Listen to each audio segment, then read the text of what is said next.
Welcome back to your Mortgage Insider Update for this week. We have a few weeks before the Fed's next big meeting, and in the meantime, we're going to have a CPI and producer price index all coming out this week with lots of other news items. So we'll keep an eye on that and come back to you in a week with more information. But as we start the week off, relatively benign movement in the markets. Let's take a look.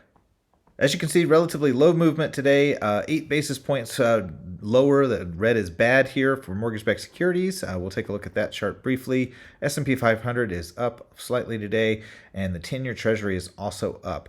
So as we take a look, the 10-year Treasury, this is our barometer over time. We can see back early mid-July, we had a low point just over the last number of weeks, and we saw the staircase upwards to a high point back on August 22nd. We recovered from there and have since, we're holding steady for new data to come out. So as this week begins, this last 5 days has been relatively low movement, very closely hovering around this 4.28% on the Fibonacci retracement level. We're hoping for some better CPI numbers this week. Mortgage-backed securities are also in a pretty tight range over the last 4 or 5 days.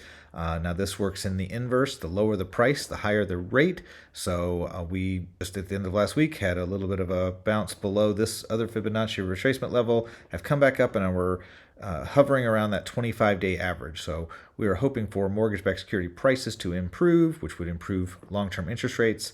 It's going to take a pretty fair market-moving event like the CPI report or some other major news to make an impact on those numbers.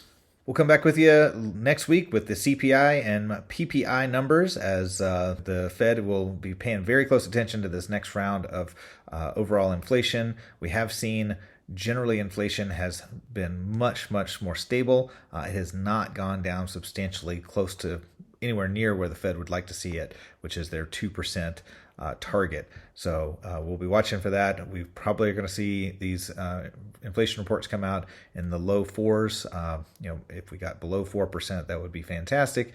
But short of anywhere near 2%, we're probably going to have more pain in the interest rate department. So keep an ear out there, and we'll come back to you next week. Bye-bye.